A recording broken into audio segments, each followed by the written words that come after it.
이방들이여, 너희는 여호와의 말씀을 듣고 먼 섬에 전파하여 이르기를, 이스라엘을 흩으신 자가 그를 모으시고 목자가 그 양떼에게 행함같이 그를 지키시리로다. 여호와께서 야곱을 구원하시되 그들보다 강한 자의 손에서 속량하셨으니 그들이 와서 시온의 높은 곳에서 찬송하며 여호와의 복 곧 곡식과 새 포도주와 기름과 어린 양의 떼와 소의 떼를 얻고 크게 기뻐하리라. 그 심령은 물된 동산 같겠고 다시는 근심이 없으리로다 할지어다. 그때에 처녀는 춤추며 즐거워하겠고 청년과 노인은 함께 즐거워하리니 내가 그들의 슬픔을 돌려서 즐겁게 하며 그들을 위로하여 그들의 근심으로부터 기쁨을 얻게 할 것임이라. 내가 기름으로 제사장들의 마음을 흡족하게 하며 내 복으로 내 백성을 만족하게 하리라. 여호와의 말씀이니라. 여호와께서 이와 같이 말씀하시니라. 라마에서 슬퍼하며 통곡하는 소리가 들리니 라헬이 그 자식 때문에 애곡하는 것이라. 그가 자식이 없어져서 위로받기를 거절하는도다. 여호와께서 이와 같이 말씀하시니라. 내 울음소리와 내 눈물을 멈추어라. 내 일의 삭슬 받을 것인즉 그들이 그의 대적의 땅에서 돌아오리라. 너의 장래에 소망이 있을 것이라. 너의 자녀가 자기들의 지경으로 돌아오리라. 에브라임이 스스로 탄식함을 내가 분명히 들었노니 주께서 나를 징벌하심에 멍에 익숙하지 못한 송아지 같은 내가 징벌을 받았나이다. 주는 나의 하나님 여호와이시니 나를 이끌어 돌이키소서. 그리하시면 내가 돌아오겠나이다. 내가 돌이킨 후에 뉘우쳤고 내가 교훈을 받은 후에 내 볼기를 쳤사오니 이는 어렸을 때 치욕을 짐으로 부끄럽고 욕됨이니이다 하도다. 에브라임은 나의 사랑하는 아들 기뻐하는 자식이 아니냐. 내가 그를 책망하여 말할 때마다 깊이 생각하노라. 그러므로 그를 위하여 내 창자가 들끓으니 내가 반드시 그를 불쌍히 여기리라. 여호와의 말씀이니라. 처녀 이스라엘아, 너의 이정표를 세우며 너의 편말을 만들고 큰 길, 곧 내가 전에 가던 길을 마음에 두라. 돌아오라, 네 성읍들로 돌아오라. 반역한 딸아, 내가 어느 때까지 방황하겠느냐. 여호와가 새 일을 세상에 창조하였나니 곧 여자가 남자를 둘러싸리라. 할렐루야. 오늘도 말씀과 기도로 승리하며 나아갈 수 있는 저와 여러분 되어질 수 있길 간절히 소망합니다. 오늘 30장에 이어서 31장의 말씀, 이스라엘 회복에 대해서 계속 말씀하고 있죠. 비록 바빌론에서 70년 동안 포로 생활을 할지라도 하나님께서 그 범죄한 이스라엘을 영원히 버리지 않으시고 불쌍하게 여기시어 회복시켜 주신 하나님의 은혜에 대해서 말씀하고 있는 말씀을 계속해서 우린 함께 살펴볼 수 있습니다. 오늘 이 10절 말씀에 보시면 이방들이여 너희는 여호와의 말씀을 듣고 먼 섬에 전파하여 이르기를 이스라엘을 흩으신 자가 그를 모으시고 목자가 그 양떼에게 행함같이 그를 지키시리로다 말씀하고 있습니다. 모든 이스라엘 백성들이 지금 심판을 받아 흩어져 있는 상황에 대해서 말씀하고 있습니다. 오늘 첫 구절을 그렇게 시작하고 또 우리 오늘 본문 마지막 구절 보면 22절입니다. 반역한 딸아, 내가 어느 때까지 방황하겠느냐라고 말씀하고 있습니다.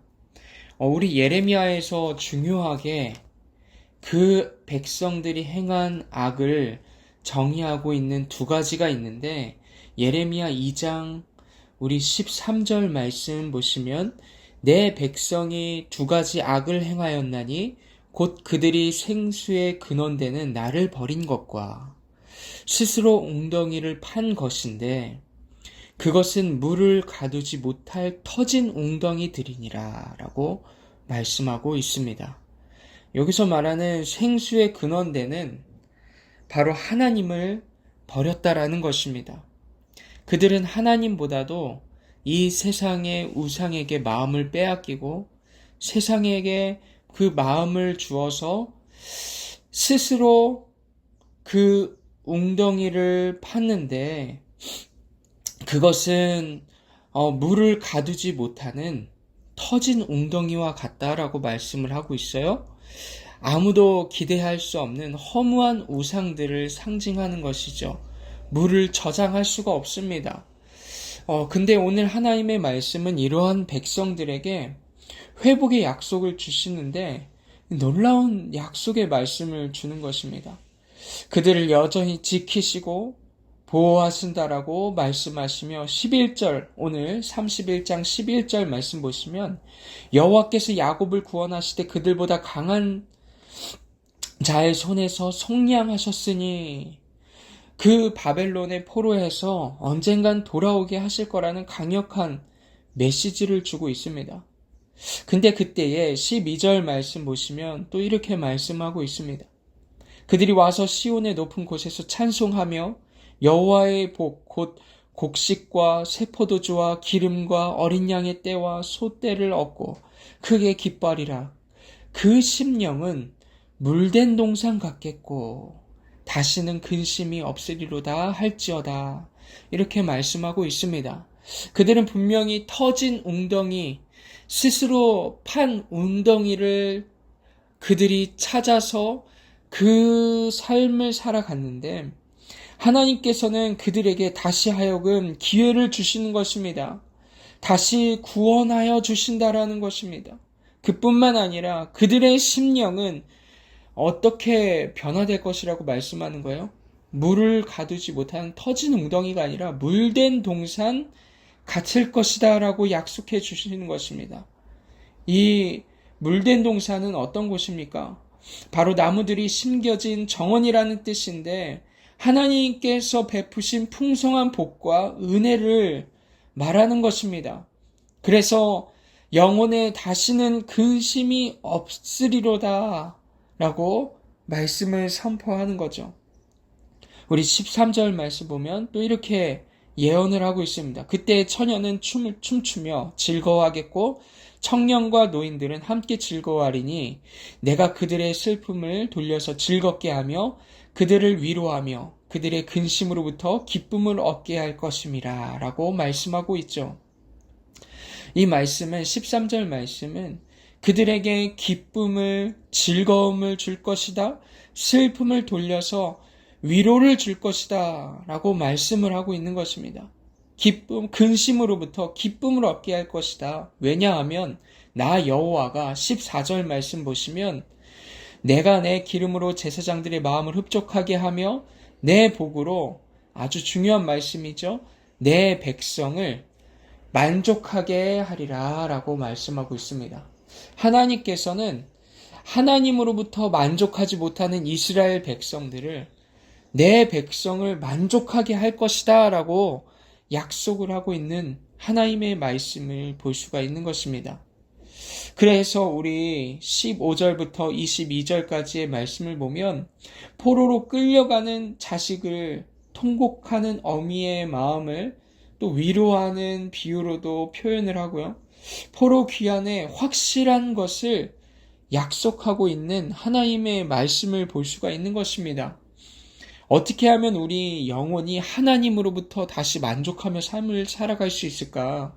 오늘 하나님의 말씀은 70년이라는 시간 동안에 그 바벨론 포로 생활을 통하여서 하나님의 백성들을 다시 한번 하나님께로 돌아올 수 있는 그 영혼의 물된 동산 같은 기쁨이 없는 그 곳에 기쁨을 주겠다. 즐거움을 주시겠다. 그들의 마음에 슬픔이 가득한데 근심으로부터 기쁨을 얻게 할 것이다 라고 하나님의 말씀은 이스라엘 백성들에게 약속하고 있는 것을 볼 수가 있는 것이죠. 사랑하는 성도 여러분, 오늘도 우리 이 한 날을 살아갈 때에 하나님의 약속을 믿으시길 바랍니다. 우리의 심령을 물된 동상 같이 만드실 것이고 다시는 근심이 없게 할 거라고 약속하십니다. 혹시 고통 중에, 고난 중에 계신 분들 계십니까? 그 고난과 어려움을 통하여서 하나님으로부터 만족하는 우리의 심령이 무엇인지 하나님께서 가르치시고 인도하실 것입니다. 그리고 약속해 주시는 것입니다. 내 백성을 만족하게 하리라. 그래서 이 22절 오늘 본문 마지막은 이렇게 약속을 하고 있는 것입니다. 새 일을 세상에 창조하였나니 곧 여자가 남자를 둘러싸리라 라고 말씀하고 있는 것입니다. 이 본문에는 다양한 해석은 있지만 여자는 약한 이스라엘로 그리고 남자는 이웃의 강대국을 상징하는 것으로 볼 수 있습니다. 그래서 이 약한 이스라엘이 강한 강대국을 상징하는 이 남자로 표현되는 사람들을 둘러싸고 다시 하나님을 의지하는 하나님이 왕 되시는 그 왕국을 회복시키겠다라고 하나님께서 약속하고 있는 것입니다. 오늘 이 말씀 붙잡고 하나님, 오늘 우리가 하나님으로부터 채워지는 영혼의 만족을 누리게 하시고 주 안에서 기쁨과 감사를 회복하며 살아갈 수 있도록 인도하여 주시옵소서. 함께 기도하며 나아갈 수 있는 저와 여러분 되어질 수 있길 간절히 소망합니다. 기도하겠습니다.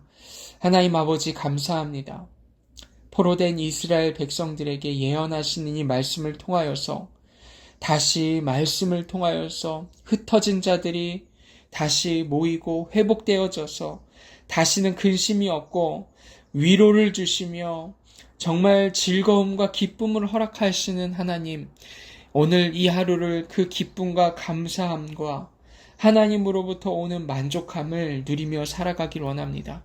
그렇게 우리에게 새 일을 행하여 주실 주님을 기대합니다. 우리를 인도하여 주시고 다스려 주시옵소서. 예수님의 이름으로 기도합니다. 아멘.